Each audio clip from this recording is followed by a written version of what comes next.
Hello. हाँ हाँ, गोल लगे नहीं मई।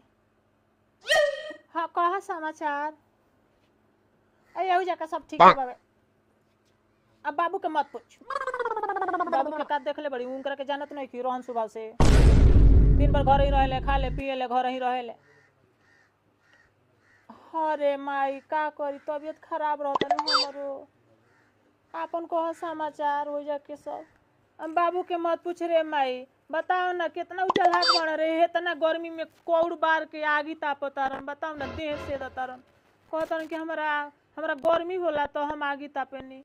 हौ का होते दुआरा पर होते बड़ी आगी हो गइल बानी जल्दी माई करा से। कहतनी कि 10 रुपए के दवाई लिया दे।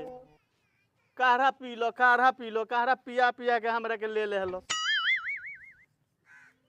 सारा लोग गर्मी से गाढ़ा में रहता, ठंडा में रहता, हमरा के आगी फूक के बैठावती है। कोई आगी तो बैठो, सब ठीक हो जाई।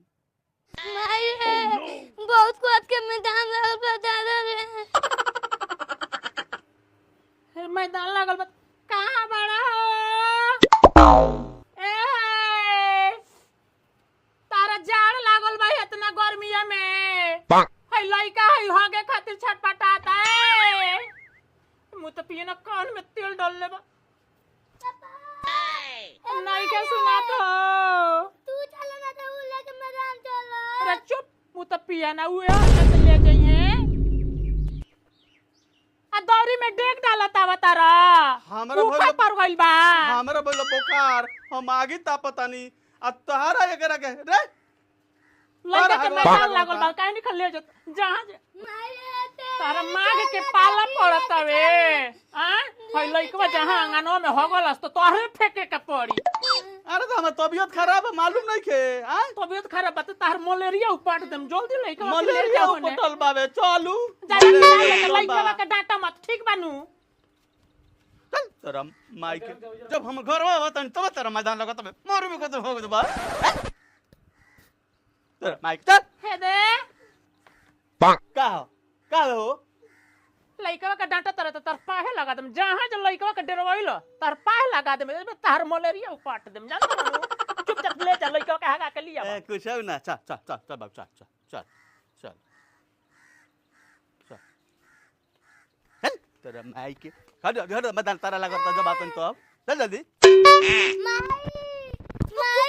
चुप चुप चल चल चल चल तोरा कोस के लगल बता, चल दौड़ से चल। तारा ठंडा लगता, हमरा जाड़े गांव फाटल बाबे। आ तारा हगवा चल चल तेरा माई के चल लेंगे। बैठ जा, बैठ बैठ बैठ हग बैठ हग बैठ हग बैठ हग। हमरा ठंडा लगता है बुझली है।